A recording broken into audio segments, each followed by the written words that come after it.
could just do an intro when you start. All right, this thing is on air. Here we go. Awesome. Well, good afternoon to everybody. We are going into the second of 9 sessions for the Leadership Gold virtual mastermind that we're doing. I'm excited for you all to be here.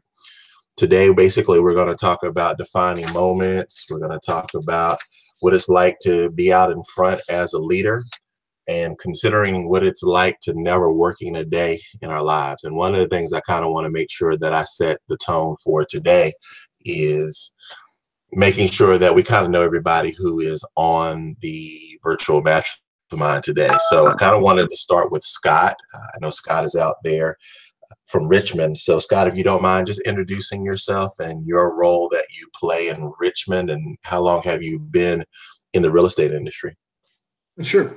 Well, I'm Scott Fogelman. I'm partners as part of the Greater Good Group is the new company we're forming.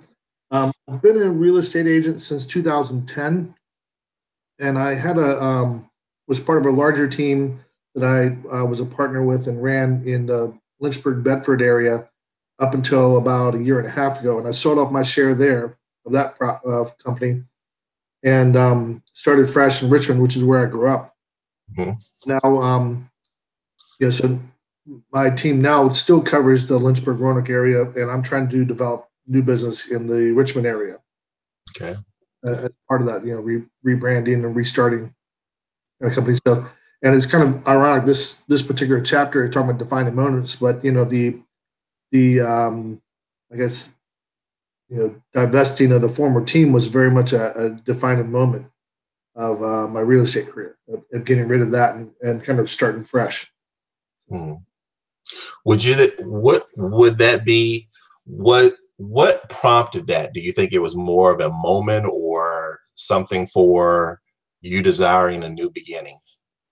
Well, a little bit of both. I was in I guess my business partner, I was married to her, and clearly was a relationship that wasn't really working well.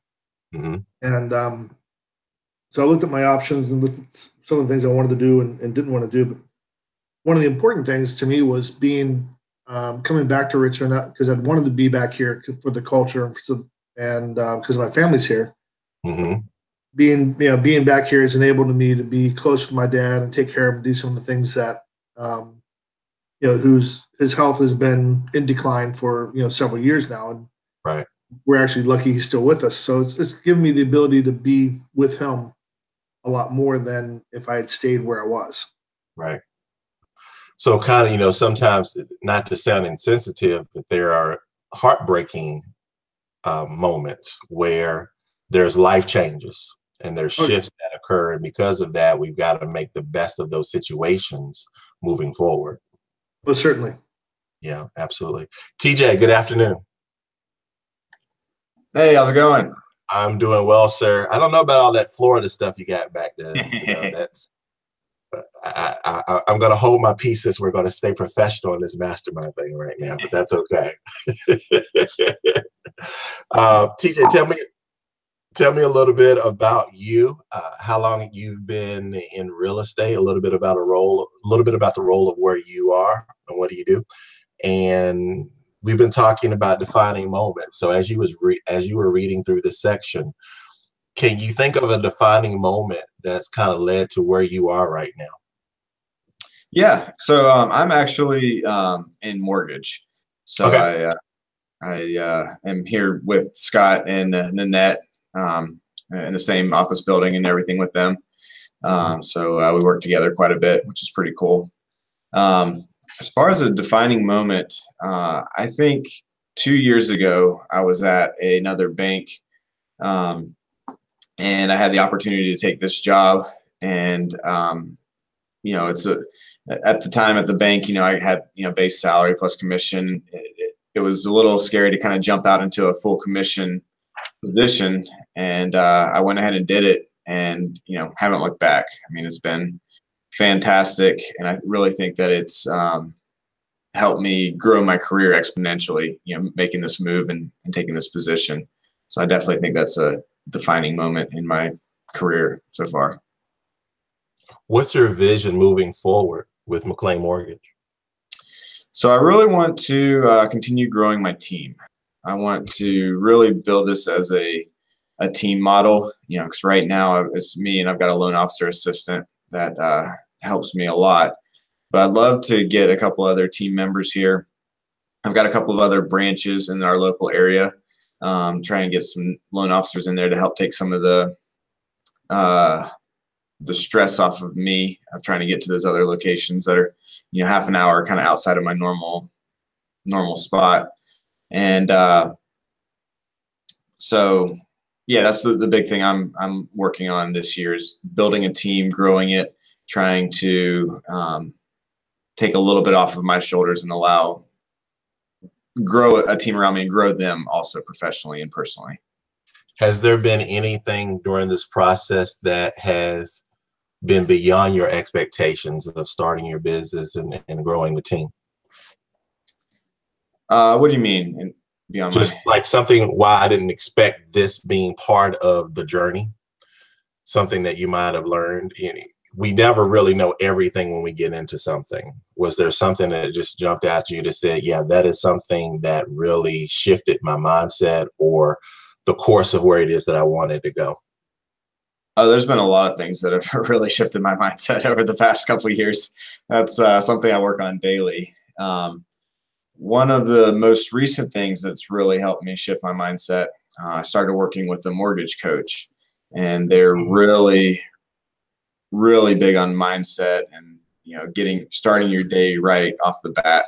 Right. He challenged me to get up an hour earlier and set up a morning routine around planning out my day and, kind of getting your mind right from the beginning, getting exercise in to where you kind of come into your day at work where you've already won the day, right. Everything, you already feel like you've accomplished something. And then you can get caught up in the craziness of the rest of your day, but you've come in, you've done that. You've got a system for the first thing you do when you come in to work on building your business. And then once you get done I try and be done by 9:30 with some of the system stuff I do with reaching out to clients and agents and people to grow my business. And then after that, I'm able to kind of just deal with the chaos that comes throughout the rest of the day. Was this the first time you hired a coach? It is. Yeah. Big difference, right? It is. It's been very, very beneficial. I've really appreciated the insight they've given me so far. Yeah. So that's kind of an example of a chart breaking opportunity, a chart breaking defining moment for someone to get into coaching, because there's a lot of people that hear about coaching kind of shy away from coaching for a particular reason. A lot of it's because of accountability. They're concerned that somebody's actually going to hold them accountable to the stuff that they say they're going to do. And that word sometimes can be a dirty, longer than 4-letter word. As you get into it and as you grow as a person, you find that this is something that, in a lot of ways, at least for me, I believe everybody that wants to do something significant should have a coach, because it's always good to have a third party perspective of the things that are going on. So I'm glad that you made that decision. Yeah, it's definitely been beneficial so far. Yeah. So Nanette, can you think of when you think, your journey is just like populated with so many different defining moments. Oh, Lord, yes. What would be one for this season of Nanette? Because I think I have known you 3 seasons of your life. I think this is the 3rd season that I've been in with you. So this particular season, what would you think would be the catalyst for starting that season? Well, I think the finalization of my divorce and well, I have to go back to 2002. Okay. Actually, because in 1999, I was working with my family, mm-hmm. a family business.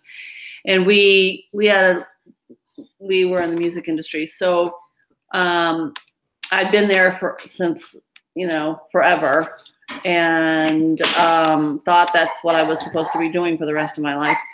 And then, like working with family can be, it's difficult. And so I really knew that my ceiling was limited there. I'd only make X number of dollars. I'd only be able to go X far in who I am. And so let's just leave it that we parted on mutual basis. Decided to go ahead and do something. Now, when I did that, it was a decision that was made that quick, and I had no idea what I was going to do. Right. So it took me a while to figure that out. It was about 2 years later that I fell into real estate. And this brings me to where I am now, because, I was really good at real estate and I really loved it, and I made all the money I wanted to make, and got divorced, and then decided to make a big change, moved to Virginia Beach, and lived there for a few years. In the process of that, thought that maybe real estate wasn't my thing, and decided to do something else instead, which was web development. And I was happy with doing that, kind of hiding behind a computer. And then there was the day that I got dressed up to go to the grocery store. And I thought, wow, you're getting dressed up to go to the grocery store. Yeah. Getting out of the sweatpants and real clothes on, washing my hair, and going out to the grocery store. It was crazy. I thought, this is not who I want to be. This is not what I want to do. So I began searching, and then crazy thing happened. I was walking down in the mall, and people would come up to me and say, Nanette, I want to sell my house. And I would refer them to another agent. And then they would say, oh, Nanette, I want to buy some land. How can you help me? And I'm like, oh, I don't sell real estate. You'll have to talk to somebody else. And it started happening like every month or every other month. And then it got to be that it was happening every other week. And I still wasn't quite sure what I was, God working in my life and what I was supposed to be doing. And then like 1 week, every day, I got a phone call. I ran into somebody that needed to do something with real estate. And I would always just refer them to another agent, and still not sure what God wanted me to do in my life, right? Mm-hmm. And so one day I said to my dad, Dad, I need to do something different. What I'm doing now is not working. And he said, well, why don't you consider going back to real estate, Nanette? And I said, well, I can't do that. There's no way. And so one day I woke up early in the morning. You have those moments, right? Yeah. Wake up in the middle of the night and you get this great idea. Well, my great idea was that I would go back to real estate. And even though, there were so many moments that I probably should have, taken advantage of it a while ago. Mm-hmm. I'm really hard-headed and thought I know what's right. And that's how I ended up here. And getting my license back, getting back into it was like putting icing on a cake. It was so smooth and so easy. And so this is how I ended up here, and now that I am here. Yeah. So on pages, yeah, go ahead. This is I thought, okay, that was probably my feedback. So pages 26 and 27, it talks about defining your moments. And over there it was talked on page 27 specifically, John mentions his book, Take Matters. And he talks about some of the different attributes that go into the defining moments to help make more of those defining moments and make more of them when we're in the situation. And there's a list here that I kind of want each one of you all to pick one and talk about how it's kind of impacted you and how you move forward. I heard TJ talk about attitude and how he's very intentional about how he starts his morning, and his coaches is kind of guiding him, helping him get into a mindset of how to approach every day. For me, priorities is really important because of the fact that I work off of a calendar, and I've learned that I need to allow my calendar to be my boss. And so I can get a good sense of where I am in my business by looking at my Google Calendar and looking at the color codes and looking how I'm blocking time and making sure that I am doing the dollar generating activities as well as the growth activities that I need to perform so that I can continue to be able to add value to people. For me, health also has been really important because I really wanted to spend some time losing weight and feeling just better as a person in this vessel that I'm walking around in, because it's the only one that I have. So those are two that jump out at me immediately on the page. Those are two that really have helped me be better about leading myself. And of course, as we talked about last week, that is the hardest person to lead is yourself. So going back to Scott, Scott, what would you say is one of those attributes in that list that it helps you during those defining moments? The calendar and organization. I guess Keller Williams gives us a lot of great tools, and it does talk about how if it's not on your calendar, it doesn't exist. And I think I need, it's something I work with or struggle with, is to improve my calendar and make sure that I'm doing that, a better use of that. Mm-hmm. TJ, what about you? Other than attitude? I agree with Scott with calendar. So much of my day just seems like it's helter-skelter, hectic all over the place. And, I try and set up my calendar, and oftentimes I don't live by it like I should. So that's something that I'm constantly working on, trying to improve, to make better and use my time more efficiently and effectively. Mm-hmm. Nanette, I want to ask you something, and then I want to go back to the other two gentlemen. I want to focus on growth. And it says, I will desire and experience improvements daily. You had made mention about that as you were giving us your answer regarding defining moments. What are you doing intentionally every day to grow? I am intentionally spending an hour reading, and not only that, reading, but also applying what I read. Okay. And not reading for just as you say, for enjoyment and entertainment, and to say, hey, I did this, taking John Maxwell's books, like we're currently reading the 21 Irrefutable Laws, and then of leadership, and the one this morning was about priorities. And so literally writing down my priorities, okay, and how much time am I going to allot for X priority, and how much time will I allot for each priority that I have, what is required, what I must do to get done, what my, whatever my rewards are for that, for each of these things. And so just actually charting that out, what the ideal situation would be as far as what's required of me and the time I will spend doing that. Right. Prioritize. Yeah.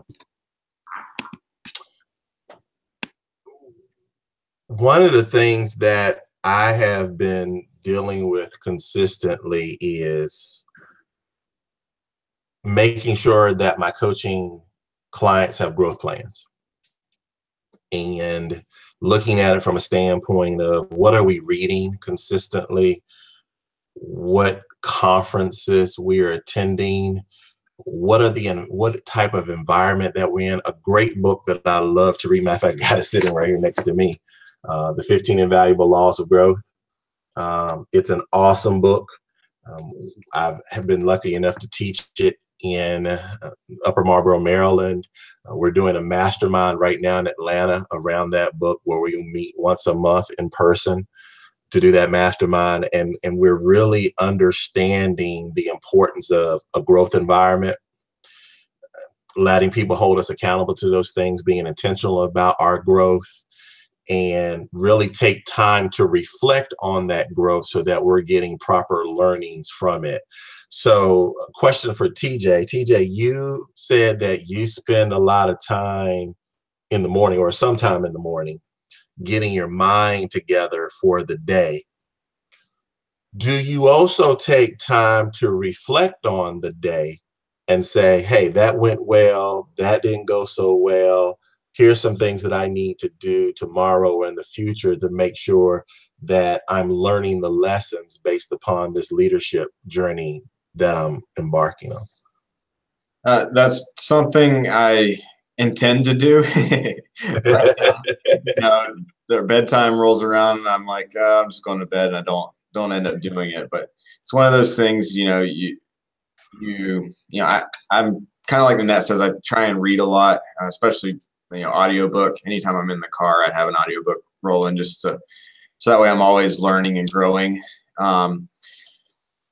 And that's one of those things, everybody talks about is, writing at the end of the day, kind of what went well, what can I improve, and that sort of thing. And it's something I haven't made a habit yet. So I'll go through spurts where there's some evenings where I do it, and then it ends up, falling off the wagon and not keeping up with it. So, do you journal? I do. Okay. Yeah, I usually do that in the morning as part of my morning routine.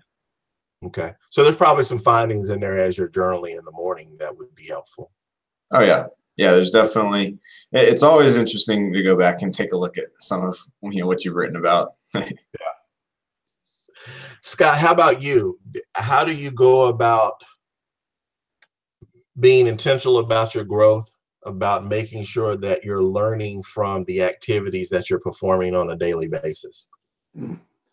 Well, I guess one of the books that really kind of changed me, and I've gotten away from it a little bit, is The Miracle Morning. Yes.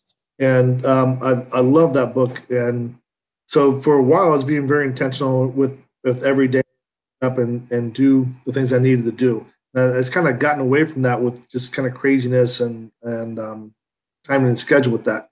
So I thought it was kind of a great way to kind of keep me on track, where a certain amount of reading every day and a certain amount of purpose of things that I needed to function and do with them.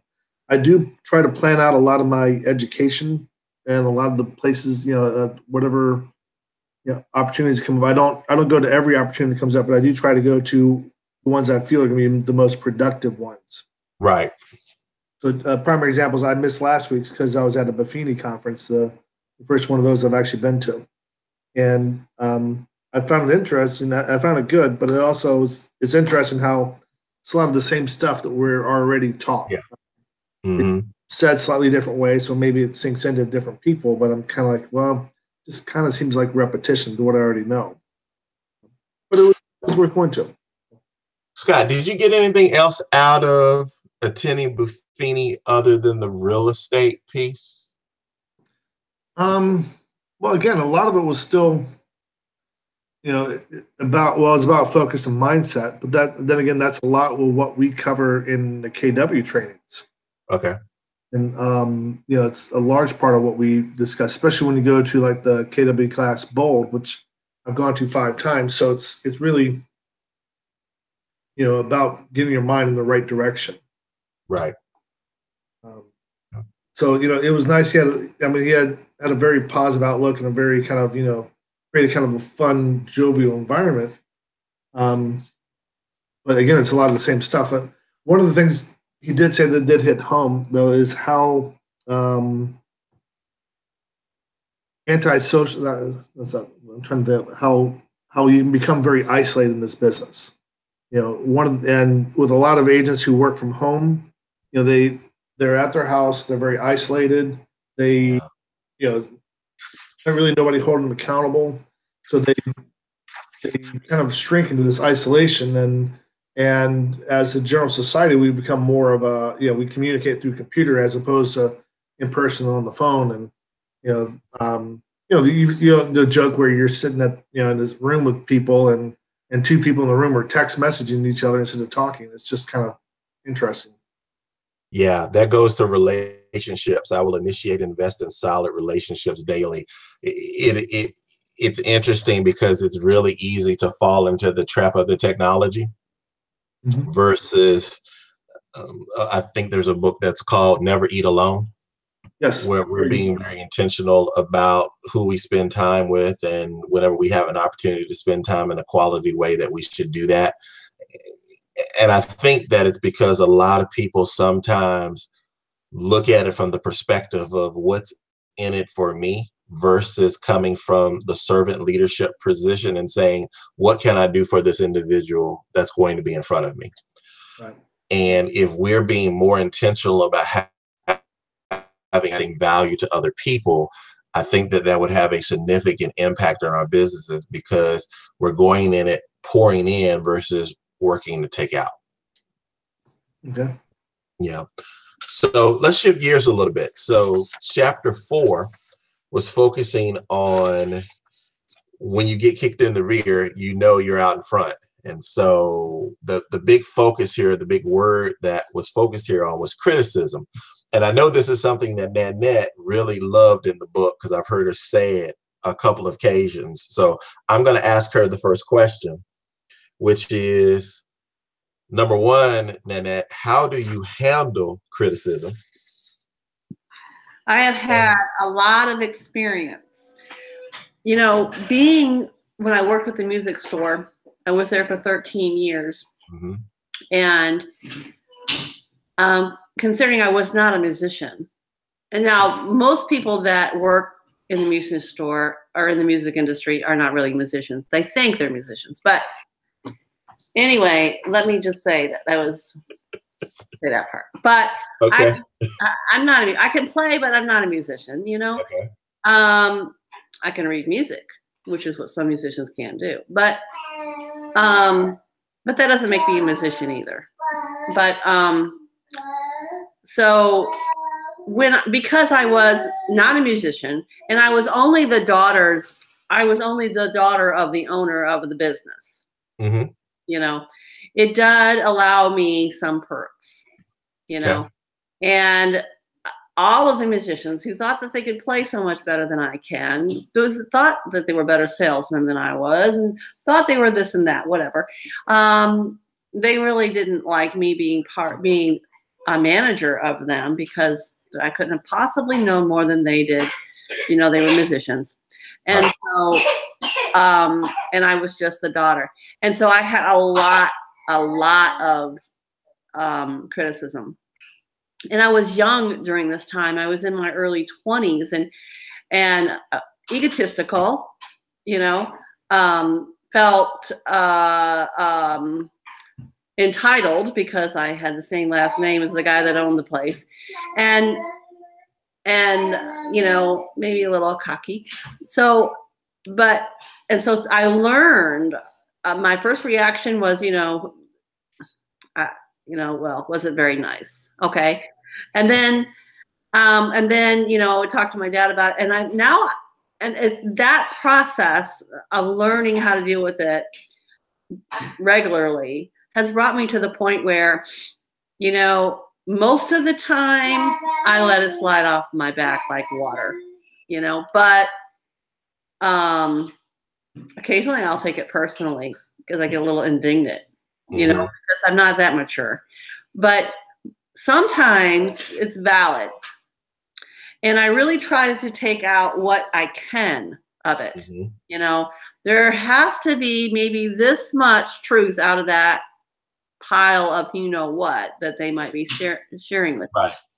And it's interesting, you know, when he says in here that somebody will come to him and they'll say, I'm telling you this for your own good, you know, that's when I know that it's not good. And not only that, but it is, I need to listen, and I'll learn a lot about that person in the process. That's a really interesting point, because if we go over to page 36, it talks about the questions that you can ask yourself to determine what kind of criticism it is. And the first one, it talks about who criticized me.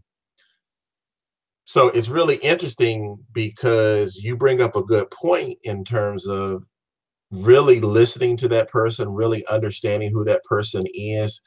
And that would probably have a lot of impact in terms of the filter that you use. Some of it might be more of a sieve, and some of it might be a coffee filter, depending upon the type of person, who the person is.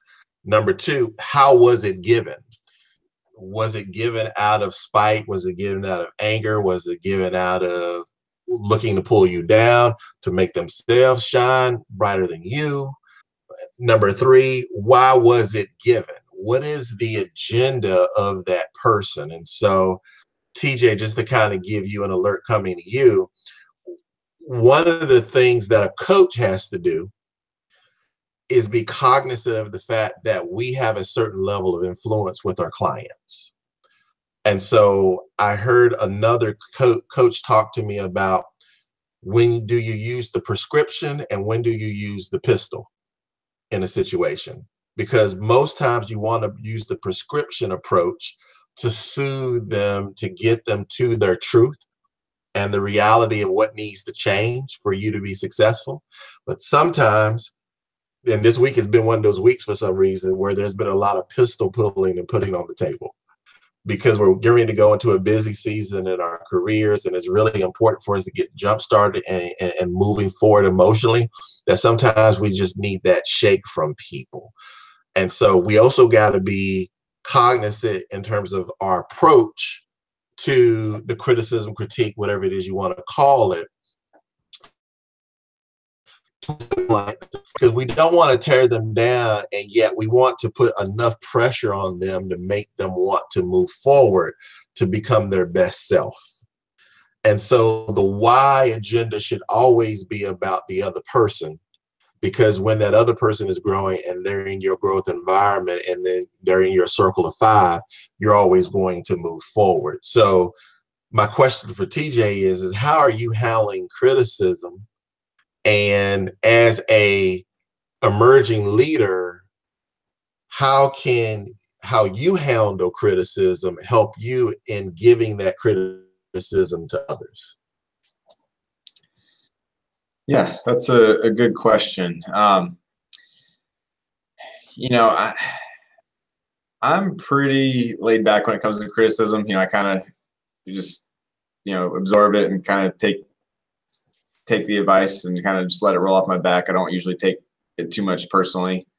I tend to be kind of laid back like that, where I just, let stuff kind of roll off. Obviously if it's constructive and it's something that, makes sense, and it's, something somebody pointed out to me that I obviously need to change. And I think some of that too comes with who it's coming from. If it's coming from a coach or, my wife or something, it's definitely, I put more weight on that versus, somebody just criticizing, something I do in my business that isn't really involved or whatever. But as far as giving constructive criticism to those that I'm leading, I do have a hard time with that. I tend to be kind of non-confrontational, just as my personality. So I have a hard time with, I guess, pointing out faults to correct. So I don't know how to get better at that, other than, I guess, just doing it and practicing by by trying it out. What's the block? I think I've got definitely a little bit of a people pleaser personality, where I hate to upset people, I guess. So I think that's, which is kind of weird, because on my disc I'm high DI, but then I've also got a pretty high S too. So it's like, my DI is like, get it done, get it out. But then at the same point, I've got that people pleaser. So I'm like, so it's kind of an interesting mix, I guess. Who are you looking for in terms of building a team? And I don't mean that from the standpoint of they play this role or they have this background. Yeah. what type of person are you looking for in terms of core attributes that you feel like can help you with growing the vision and as well as having people to partner with on that success journey? Yeah. One of the most important things I'm looking for is a drive to succeed. You know, somebody that's motivated, somebody that, you know, kind of has the same passion that I can give them my vision for kind of where I want our team to go and where I see it excelling, that I can kind of pass that on to and have them perpetuate that thought and vision. You know, another thing that's really important to me and really important in this line of work is somebody that communicates well. So I need somebody that can communicate. I mean, there's so many different aspects we're managing in the loan process between agents, you know, appraisers. We've got people on our side, you know, underwriters, processors, loan officer assistants. I mean, there's so many people involved in this transaction that we have to manage along with our clients. So being able to communicate effectively to everybody so that everybody's aware what's going on, you know, how it's progressing, what needs to be done next, what the next step is, that's really important to me. And that was the advice that was given to me as I came into this industry. I reached out to a lot of people and they said communication is the key. You know, we just want to know what's going on. And so I built my business around communication and making sure that people know what's going on throughout the process. And you find that to be successful for the clientele that you work with, correct? Yes. Yeah. So, you know, my biggest, you know, obviously the borrower is my client, but just as important as the borrower is my relationships with the real estate agents that are sending me business. So I not only have to communicate well with my borrower who's going through this stressful loan process, I also have to communicate with my agents to let them know what's going on, let them know that things are going smoothly, you know, where we are, what we need. So it's double-sided where I have to be communicating well for both the client and to the referral partner that's sending me the business. I believe you also have the opportunity to also connect and communicate with your team. And so there's a law in the 21 Irrefutable Laws of Leadership that talks about the law of connection. And the same way that you see the borrower as well as the other individuals that play key components on the loan process, there also needs to be communication with individuals on your team. And so if you're looking at it from the standpoint of the person on my team, they're my client, and my responsibility to them is to help them grow. And so I've got to find ways to communicate to them, here's what you're doing well, here's your areas of improvement, what is the plan that we can put together to move that forward. That comes from a different perspective versus I am making them feel like that they're failing or I'm critiquing them. So I just think that maybe it's just a different shift in mindset to say, hey, you are somebody who wants to grow, that you have vision, you want to be successful. And so part of success is understanding how to handle criticism, how to develop a growth plan, and being taking the initiative to working towards where it is that you want to go as a person, as well as being on the team. One of the books that I would recommend, a John Maxwell book, would be Everyone Communicates, Few Connect. I'm actually in that right now. Good. That's going to help you throughout the platform, because I would want TJ to be someone that people know as friendly, fair, and yet putting a mirror in front of them saying, hey, you could be so much better if you focused in this particular area. And when you build that level of relationship with people, they're going to seek that from you.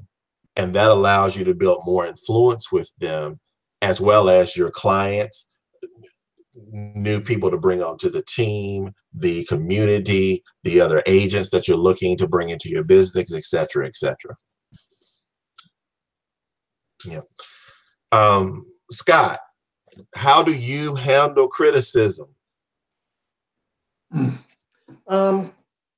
think I'm open and acceptable to it, although other people might tell you differently. I see the nuts laughing right now. So I think it really kind of varies. I listen to it and I try to respect it, but I sometimes I put in perspective based on where it's coming from. It's bad to say, because maybe, I guess my theory is maybe they don't have all the facts, so they're the criticism is not from without all the knowledge, because sometimes having all the facts makes a big difference on a decision and a process, and sometimes you can't share all the facts on the decisions, Right. make a decision. My father was really good, because I would come to him and complain that these people are complaining about me. They're saying mean things about me. They're saying things that are not right about me, and he would say, Nanette, just tell them thank you for sharing that.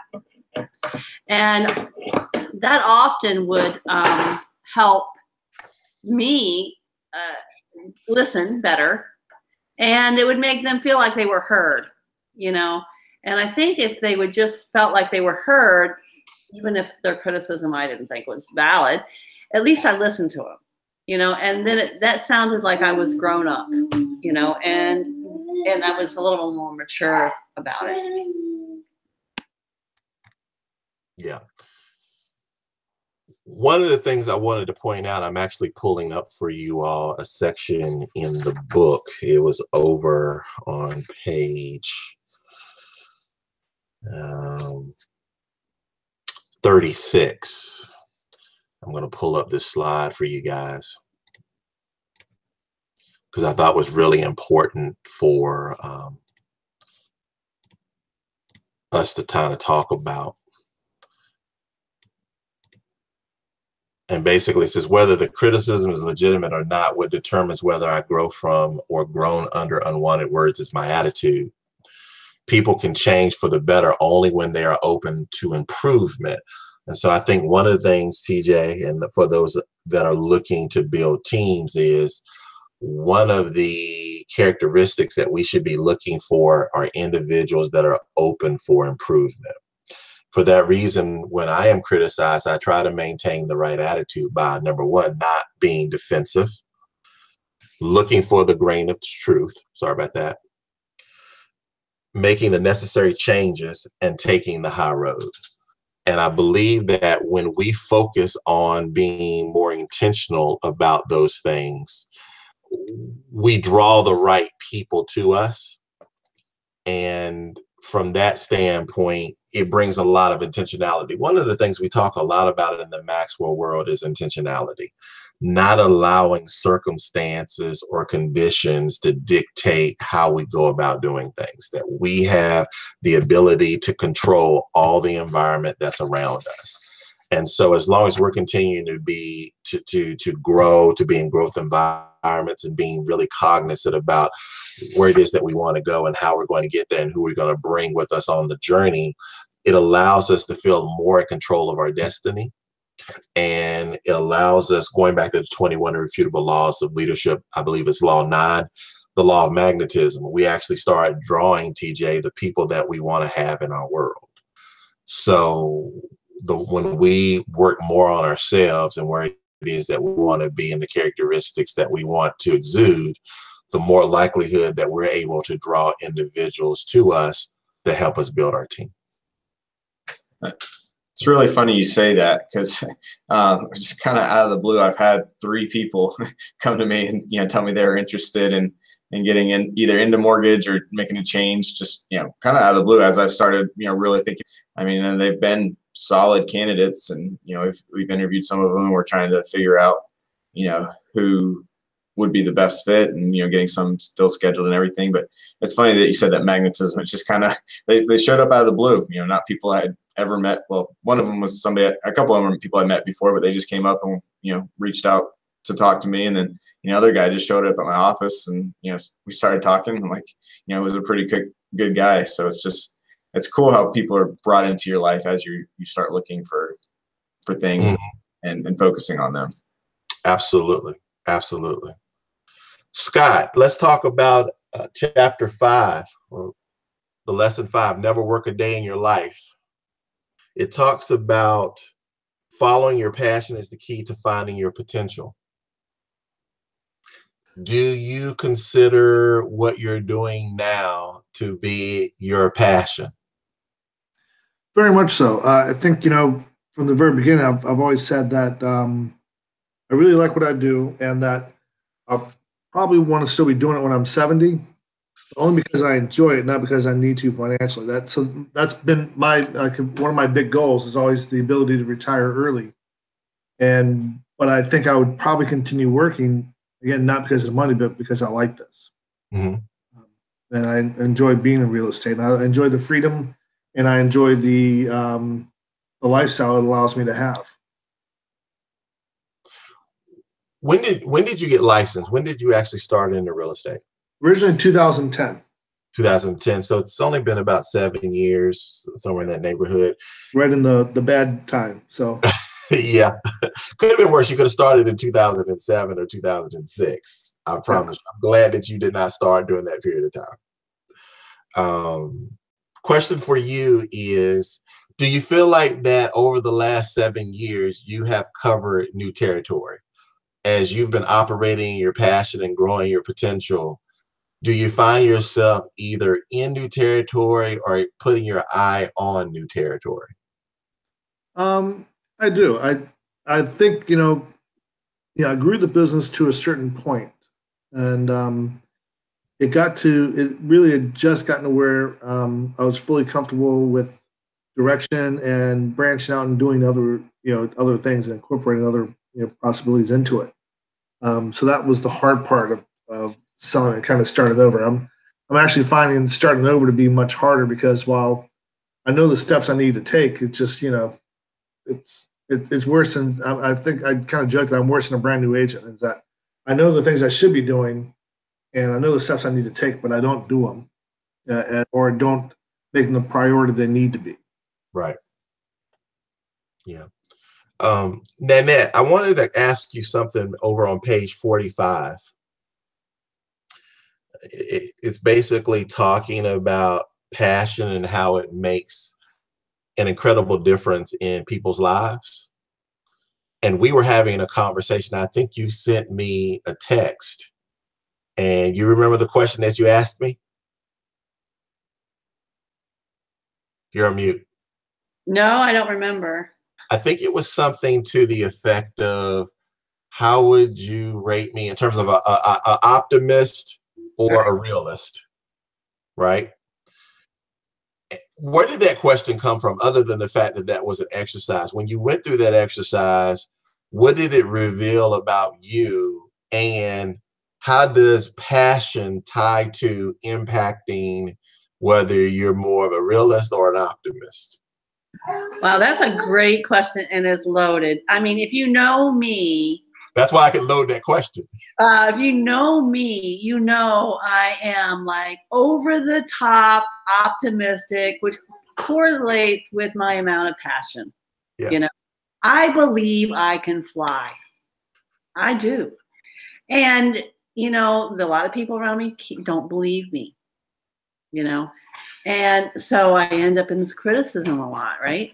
Mm-hmm. So, and sometimes my ideas, looking back on it, I think you're probably right. I think I was smoking crack. Okay. But I really wasn't. But I think that, when it says in page 45, I believe things I would have not believed.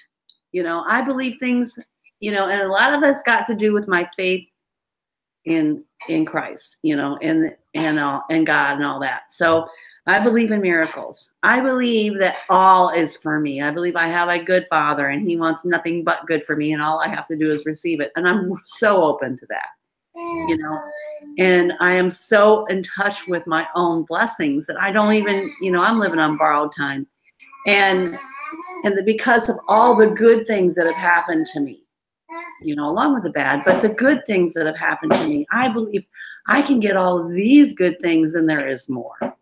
Yeah. There is more and more and more and more. And my thirst for and hunger for that is insatiable. And so when I one of the turning points for me was when I propelled down a 17-story building last year. And I was terrified to do that. But let me tell you something. I did that.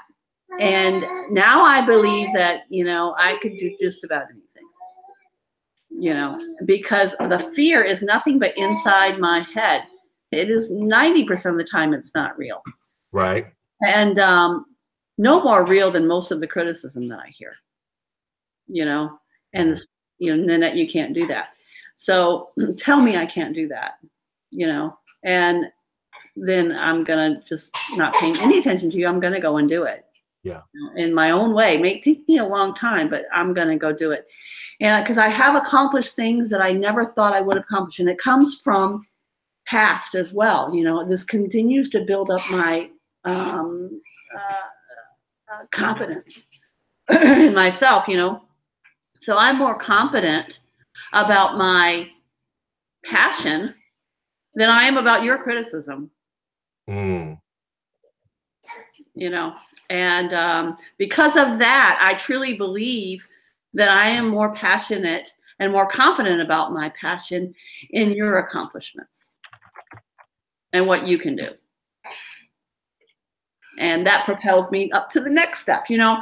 And so, you know, when you have this much, it overflows. It just does. You know, I haven't got enough in this little body. It just overflows. My confidence in my passion is bigger than your criticism. Is that what you said? Yeah, that's what I said.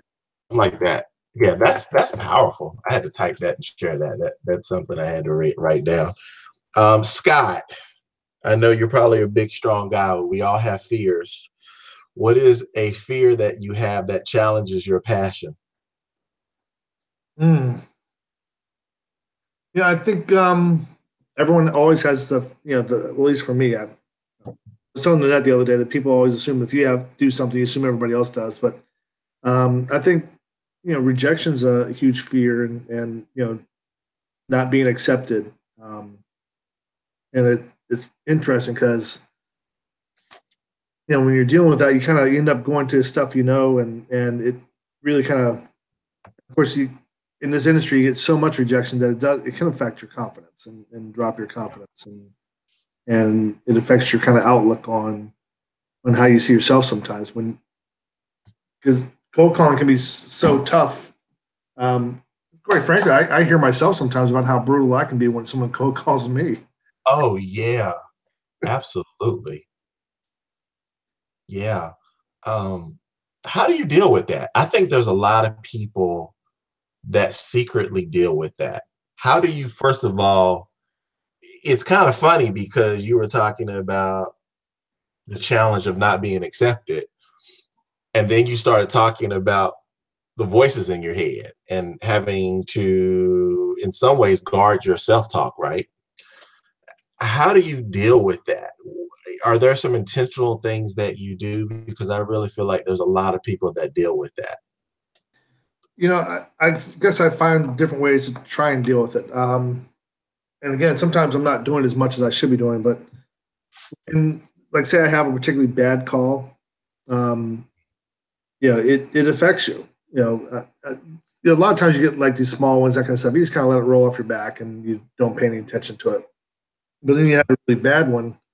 I think the best thing for me is maybe sometimes just if it impacts me is to change gears and make a totally different kind of call. Instead of, you know, doing a cold call, just, you know, stop, maybe do a few warm calls. Call another agent, call somebody you know, call a place where you know they're going to at least, you know, if nothing else, call somebody at their work so you know they'll at least be professional there. Right. I'd have to, you know, so you don't have a second like really, you know, rough, difficult call. You know, call one of your current, you know, listings, call one of your past, you know, customers, something like that, just to try and get to a positive place, get back in the right frame. TJ, same question for you. What is a fear that you have that challenges your passion? Yeah, and before I get to that, I was thinking about something Scott Please. that went along with in our coaching. Basically, we've set up these systems that we do every morning. Monday through Thursday. It's the first hour of the day.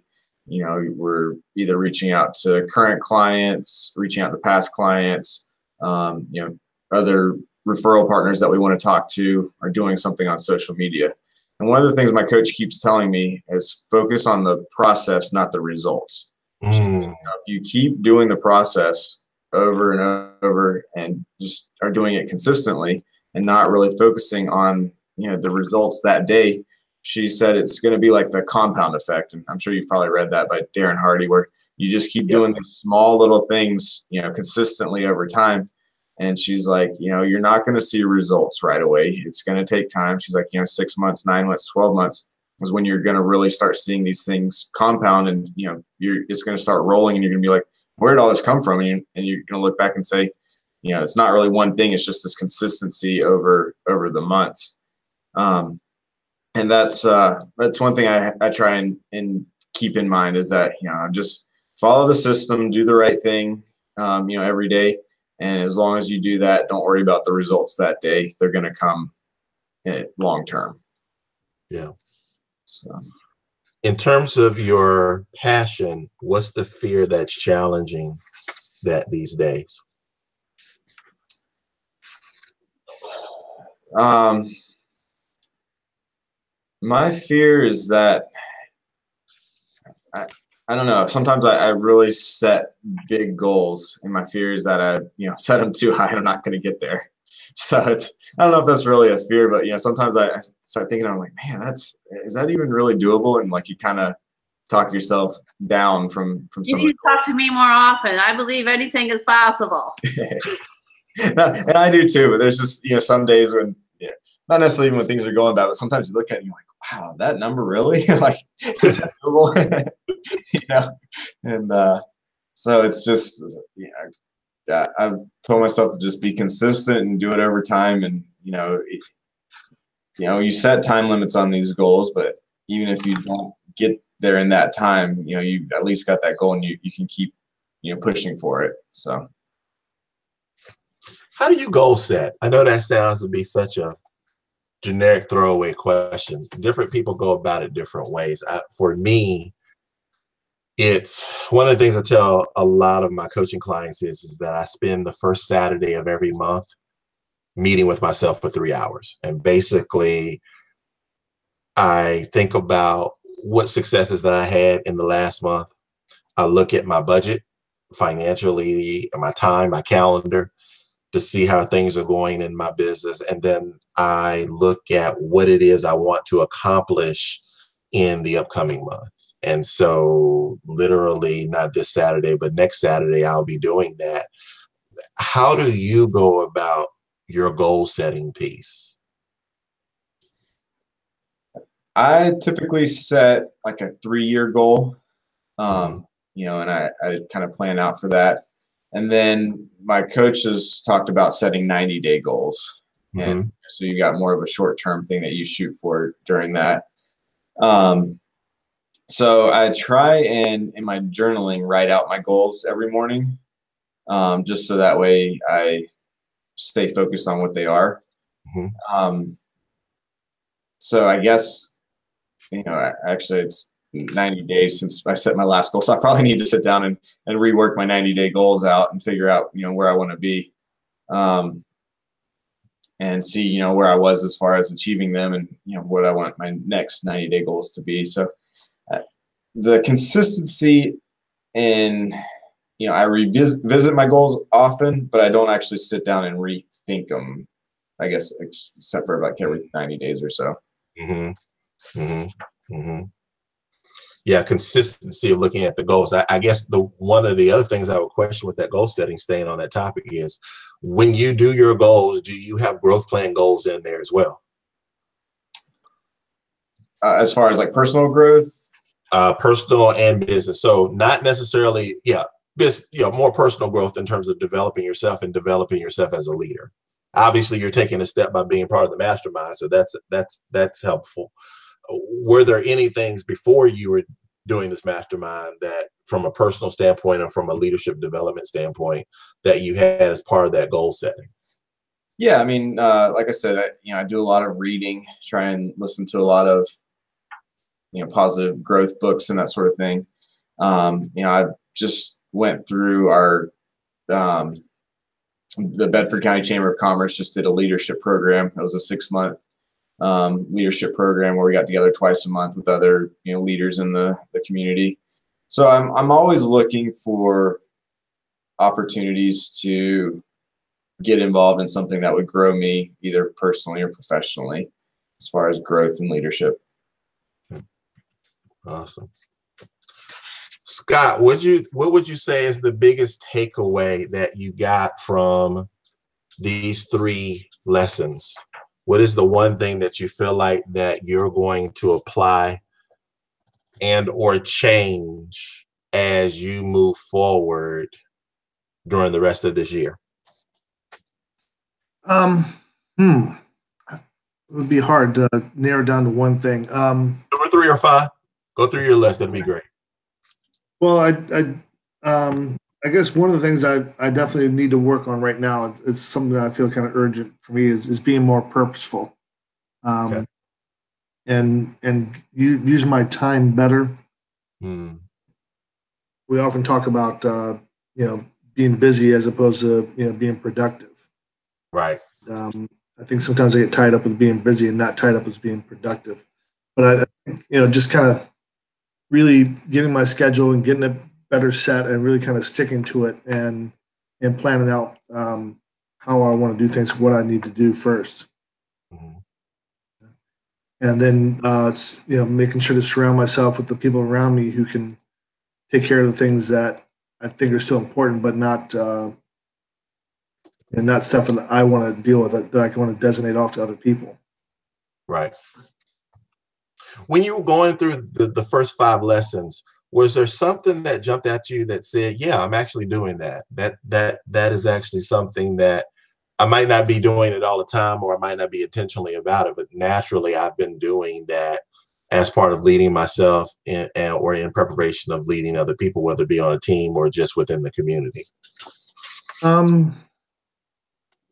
Yeah, well, nothing really stuck out as things that was great. I mean, I guess, and I mean, I understand that I am probably the toughest person for myself. The whole section on being the toughest person to lead, that really kind of sticks with me, is that I can be kind of tougher on myself, and then maybe I need to be a little bit more open to criticism from other people too. I thought we'd get another laugh from Nanette after that. So, Nanette, same question for you. After going through the first 5 lessons, is what do you see as an application opportunity? What do you see as something that you should bring change into your world? Yeah, I'm spending an hour every Wednesday is something that really hit me. And then you can't just read the book, and you have to apply it to make it worthwhile to spend that hour. Not to mention the time that I'm spending reading. I'm a fast reader, so I'm done with it in 15 or 20 minutes. But the hour that I spend here with you guys is just important to apply. And so when on page 29, it says, how are you managing your decisions? And you have a list. Attitude, priorities, health, family, thinking, commitment, finances, relationships, generosity, values, and growth. And it says, I will choose to display the right attitudes daily. And it goes through the list of things that you're going to do specifically for each of those. And then it's the application of that is to post the list where you will see it every morning.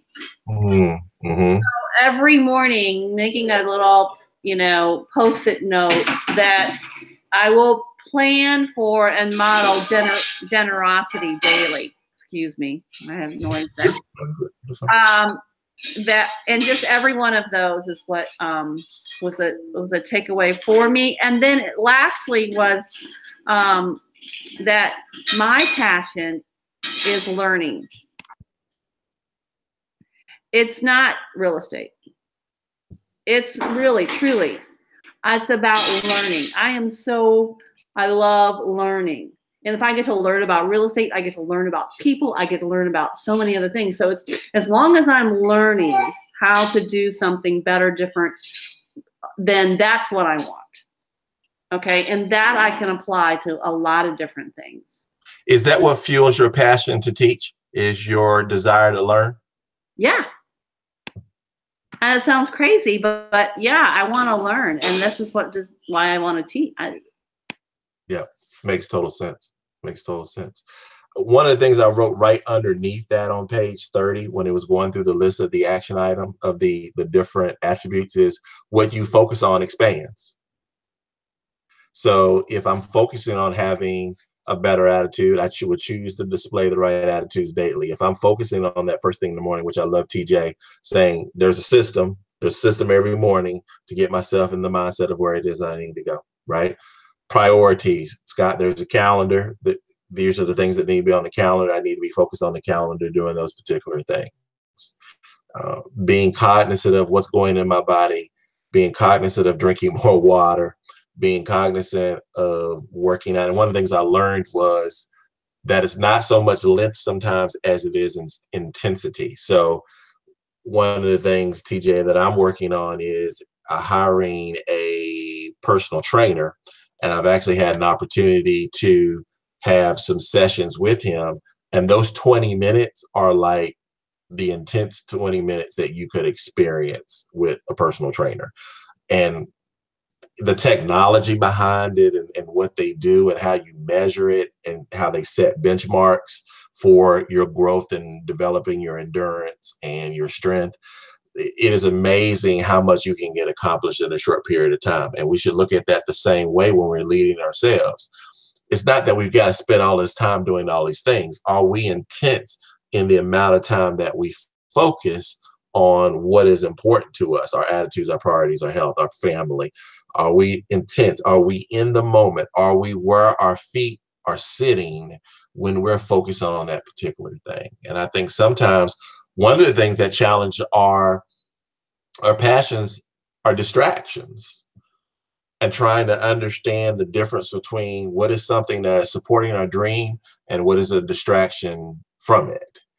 And so hopefully as we go through these different lessons, we're identifying the strengths that we have, the areas for improvement that we need to focus on, and being able to identify this is the distraction that's keeping us from where it is that we want to be. Yeah. So. Good stuff. Yeah, absolutely. So I thought that was a really good session. And so for our next session, which will be next week, same time, I'm looking at sessions 6 through 9 to be able to cover that. I think we had a great pace today, great conversation. Everybody participated. I really appreciate that. And if there's anything that I can do between now and then, please let me know. Thank you. I'm not going to be here next week. I've got a mandatory branch meeting, so I'm going to have to make next week, but I'll be back the following week. Yeah, actually, I'll go ahead and throw this out there. Mark your calendar for 2 weeks after that. And I don't think I've shared this with you. The 11th, I have a triple conflict that I'm trying to figure out how I'm going to deal with that. So we won't meet on the 11th. We'll meet on the 18th. So that'll be the only Wednesday in April that we won't get together for a mastermind. Got it. Okay. Okay, great. We really appreciate your time. And for the listeners, if you are interested in being a part of this mastermind, you just simply put a comment down at the bottom, and I will make sure that you will have a link to our next mastermind, which is going to be next Wednesday. What's the date of next Wednesday? March. Actually, that'll be April the 4th. April 4th. And if you're interested in being a part of the next mastermind, April 4th, just leave a comment down here. And please be encouraged to subscribe to my channel. All right. Awesome. Y'all have a great day. Thanks, everybody. Take care. Thank you. Bye-bye. Bye-bye. Bye.